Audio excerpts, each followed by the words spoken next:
Isagi iramdamda mahusagum bot thadaba fangtrabasu aikoigi voting right mangdanaba mari leinaba authority sina simbirakpa asi nungaiba fawbi handak pangthokliba mikhal asi loiraba matung nauna samnakadoriba lengak asina manipurda tangdu leitaba fibam ado hanjina isagi lamdamda khunda leitaba fanganbiyo haina sajiwa temporary shelter home da changjifam lawriba miyoishna fongrakle hiramasi matangda Tom TV ki staff reporter Saugaijam Gyanan amasong video journalist Laishram Ibungodagi pawtam ama अखोइन हजिक लेजरिबा मफम असी सजीवा central jail मनिंगदा लेबा कोइगी temporary shelter home दनी हाइरिबा temporary shelter home असी ममांग सहीगी Maggi तांग अहुम दगी थोरकेबा इरांग असिना मरम ओइराकांदा कोइगी Imphal east district की मनुंग चन्न लेबा कोइगी तोंगान बा मफम दगी कोइगी लांजेनरकलिबा कोइगी मियामना कोइगी संजफम लौदुना लेरिबा तुंगमा शेल्टर होम नि हाइरिबा मफम असी अखोगी हंदक ngasi पांथोकलिबा 35 सुबा लोक सभा इलेक्शन गा मरी लेनना अखोगी मसिदा polling station special polling station अमा हांगली हाइरिबा स्पेशल पोलिंग स्टेशन असिगी ममिंगना 62 special assembly constituency Imphal east inner Manipur हाइना ममिंग पीरी अदुगा पोलिंग स्टेशन असिगी नंबर ना 4 नि हाइरिबा पोलिंग स्टेशन असिदा अपुनबा वोटर से कोई 396 लई अदुगा हाइरिबा अपुनबा वोटर 396 असिगी मनुंगदा कोइगी नुपा वोटर ना 190 नि अदुगा नुपी वोटर ना पुन्ना 206 नि हुजिक ngaaki mamang haibadi pung 12 minute 30 फावबगी मनुंगदा अखोगी अपुनबा वोटर से 188 वोट थादग्रेना अखोइदा अखोइना फंगबा रिपोर्टर दुमाइना पिबिरई मसिदा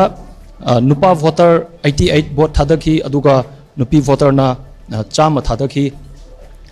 सिदा हांगलिबा अखोगी स्पेशल पोलिंग स्टेशन असिदा वोट थादरिबा अखोगी लांजेनरइबा अखोगी मियामना सगी ngasiगी पांथोकलिबा वोट असि अखोगी सरुक यागनी कोई वोट थादगनी हाइबगी वाखलोंदा मयाम अदुमक लोइनमक थोंगनरक्तुना क्यूदा लोइनमक लेपगा लेनरी अदुबु मखोगी वखलददी हुजिक ngasi पांथोकलिबा वोट असि मतंग चादे मतम चादे हाइबगी मोट फोंदोरकपा लई लोइना हंदक पांथोइबा मिखल असिगा मरी लेनना अखोइ मसेलदा सगी सोंगनबा उंखटनबा अदगी चिंदा पौदानबा मयाम अमा तौनबा मयाम सिसु मसिसु नुंगाइते हाइबगी वफम कोइगी भोट थादबो थोलकपा मियोसिंगना कोइदा फोंदोरकपा लई लोइना ngasi पांथोकलिबा वोट असिना असिगी मतुंगदा अखोगी अनौबा सरकार अमा लाआकांदा मणिपुरदा ओइरिबा फिवम असि मखोइ हेन फगलपा ओइबगा लोइनना सगी लांजेनरगा शेल्टर होम सिदा संजफम लौरगा लैरिबा म्याम असि अखोगी मसागी मरमदमदा हंजिनबा फंगनबिउ हाइबा वाफम तोम टीवी दा फोंदोरई हाइरिबा वाफम सिंग अदु Marik Chumna म्यामदा थमजरी अखोइ Maggi तागहुमदगी कोकीगी इरांगजिदगी चेलकपदगी relief camp जिदा लैरे लैबसिना उजे हानगी तौबिरमिबा सरकारजिना भोट की दमकता सी सिनबिरैजे पुखलपिरैजे अखोइदी तसेंगना हायराबदा अखोइदी रिलीफ कैम्पदा लैबा अखोइदी भोट से पामदबने अदुबु इसागी हक से मांगहनबा यादे हाइबगी दमकता सी सिनबिरकपगी दमकतादी होय फारे अदुगा करिगुंबा मतुंग तारकपददी मसीजिना अमुक सेंबिगरगा मतुंग तारकपदा करिगुंबा सुमाइना हानगी सुमाइना सुम लेहनगदबा ओइरगदी अखोइ रिलीफ कैम्पदा लैबा अखोइना यामना पेंजदबा हाइबदो ओइगनी अदुगा मसाइदा अखोइ मसेन मक्तदा मुकनादना चैनादना लाउनादना लैबसुजो अखोइदी पामदे